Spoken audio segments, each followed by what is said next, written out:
come in, open a calcium channel, calcium comes in, binds to the vesicles, lots of glutamate. So in this case, for an off-center receptor, you want no light because that's going to do lots of glutamate, which is going to lead to lots of glutamate, which is going to lead to lots of action potentials. Okay? Now, for each system, you have one center cell and two surrounding cells. If the center cell is an on-center cell, then the surrounding ones are both off-center cell, and vice versa. What's going to happen here is you're going to have this thing is the exact same over here. So I'm not going to draw it again. But it is going to release its glutamate into a synapse with what's called a horizontal cell. So glutamate here is going to activate an AMPA channel. More glutamate equals more opening, which allows cations to come in. Cations will let calcium come in. Okay? If calcium comes in, it binds to the vesicles. Lots of secretion of neurotransmitter. In this case, this neurotransmitter is GABA. Now what GABA is going to do is GABA is going to come over here to your central photoreceptor, and it's going to open two channels. A potassium channel, allowing potassium to come out of the cell, and a chloride channel, allowing chloride to come into the cell. So basically what's going to happen is the more glutamate released on your surrounding cell, the more GABA, the more hyperpolarized this middle cell is going to be. So for example, if we look at an on-center light, you don't want glutamate, so very little glutamate. However, your off surrounding, what's going to happen is light's going to hit it, doesn't release very much glutamate. If it doesn't release much glutamate, you're not going to get very much GABA. Not very much GABA is going to cause this to be more depolarized, which is going to try and release more glutamate. Same thing reverse. If this is an off center, we want it dark to release a lot of glutamate, but dark over here is going to release a little bit of glutamate, dark over here is going to release a lot of glutamate, which will release a lot of GABA, which will hyperpolarize this, which is not what it wants. So that's how the surroundings work against the central one. And that is vision.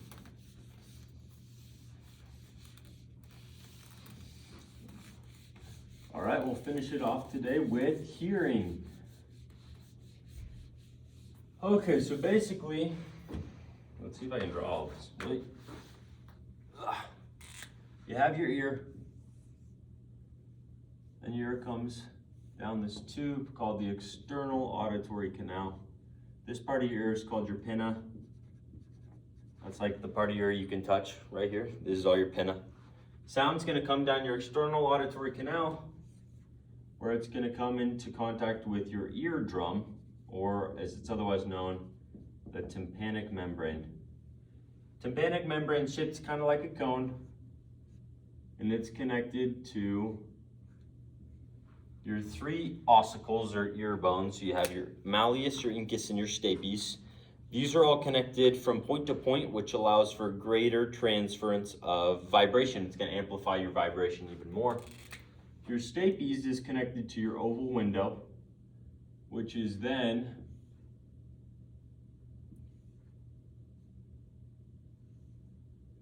connected to your cochlea. This is terrible. Well, first of all, it goes through the bony labyrinth, then it enters the cochlea. Okay, so this is all pretty bad, but basically what's going to happen, in your cochlea you have three parts. I'll draw it like this, and then I'll kind of zoom in. So first of all, your sound's going to pass through what's called the scala vestibuli. Then, on its way back, it's going to go through the scala tympani.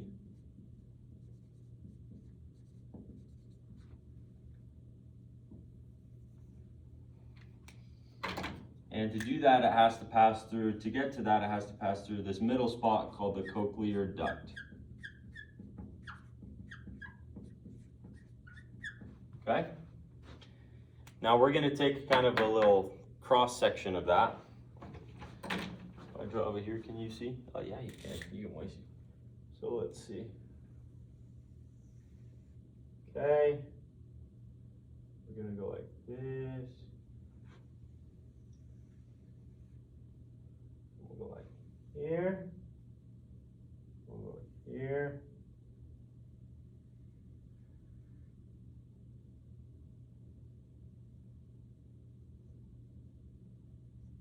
Okay. Not the best drawing, but we're gonna explain stuff. Let me color in a little bit.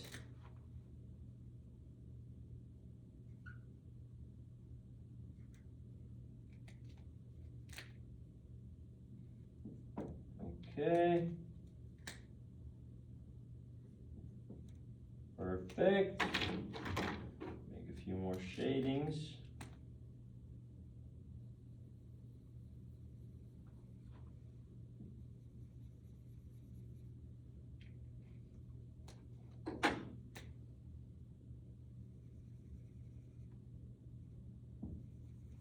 Okay. So as you can see, all the chambers are filled with fluid, okay? So your cochlear duct right here is this whole thing. That's all filled with what's called endolymph. Endolymph is very similar to your intracellular fluid, so it's gonna be high concentration of potassium. We're gonna explain why in a minute. Right here, your scala vestibular and your scala tympani are full of what's called perilymph. This is similar to your extracellular fluid, so low in potassium, high in sodium. Now, what keeps that concentration high is this little section right here called your stria vascularis. Basically, it's a collection of cells. So it's where your blood vessels are. It's also, it's gonna pump your potassium little by little into your endolymph right here. And we're gonna need potassium there. We'll explain why in a minute. But basically what's gonna happen, this part right here, this is called your basilar membrane. Your basilar membrane travels all the way through the cochlear duct in the entire cochlea. And it kind of looks like this. So at the beginning, it's really stiff and really narrow. And then the farther you get towards the helicotrema, or the apex of your cochlea, the wider it's gonna get and the floppier it's gonna get. In the basilar membrane, it vibrates with different frequencies of noises. So for example, if you do a higher like ha, a certain part's gonna vibrate. If you do like ha, then a different part of the basilar membrane is gonna vibrate. So the closer to the oval window, or the beginning, you have your high pitched, high frequency, and the closer to the helicotrema, or the apex, you have your low frequency, okay? Basically, what's gonna happen is you hear a sound. Sound's gonna come through your pinna, go through your external auditory canal, hit your tympanic membrane, go through the auditory ossicles and enter your cochlea. When it enters your cochlea, it's gonna be traveling through the cochlea. Remember the cochlea it's just a passage. And then, depending on the frequency of the sound, once it gets to the part of the basilar membrane that's specifically for that frequency, that part is gonna vibrate, okay? It's gonna vibrate kind of like this. And this is the basilar membrane right here, okay? So this is pushing up, it's going up and down. And these little thingies are called hair cells, okay? Hair cells look something like this.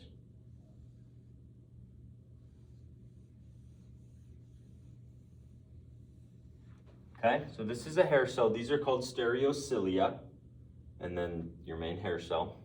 Now each hair cell has a mechanically gated potassium channel. Okay, the thing keeping those potassium channels closed is these chains right here.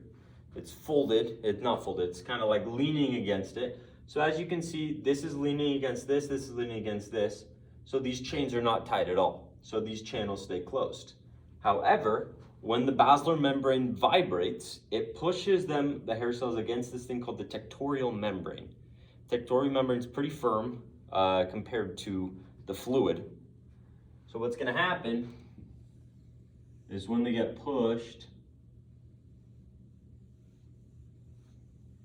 then it kind of looks like that. And now, channels are open, which is gonna, remember we said that in your endolymph you have a high concentration of potassium.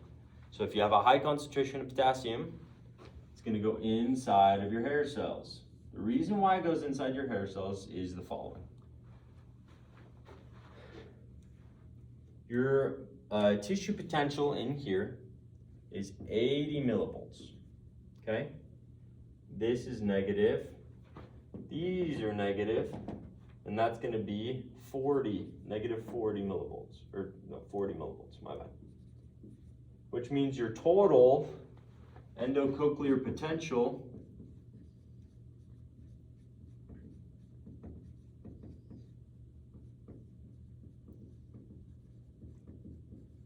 is 120 millivolts. It's a big driving force. Add on to that the fact that you have positive charges in here, you have negative charges both in the perilymph and in your hair cell. So that's really gonna make potassium wanna go into the hair cell, depolarize the hair cell, which is gonna let calcium come in. Calcium is gonna bind to vesicles, release neurotransmitter, send a signal to the brain, and then your potassium is gonna leave through leak channels. Now, potassium is going to go into your perilymph and then eventually get recycled back through the stria vascularis into the endolymph again. So you send an action potential, which is going to come along kind of like this. You cannot see that at all. Wow. It's going to come along kind of like this. And it's going to go up to the brain, to the auditory cortex. Now the brain's going to say, okay, we're listening to this. So it's going to send a signal back down to these outer hair cells. The outer hair cells are going, basically the outer hair cells enhance the sound. They also have prestin, which is little proteins inside of it, which is going to cause it kind of stretch and then contract. Think of it like it just makes the vibration even bigger. So it's going to send the vibration down to these inner hair cells, which are going to activate that, kind of sends the signal to the brain as well. Brain sends a signal back and it's going to say, hey, you guys shut down for a minute. I want to listen to a certain sound. That's how you can pick up different sounds. And that is everything for today. Thanks, guys.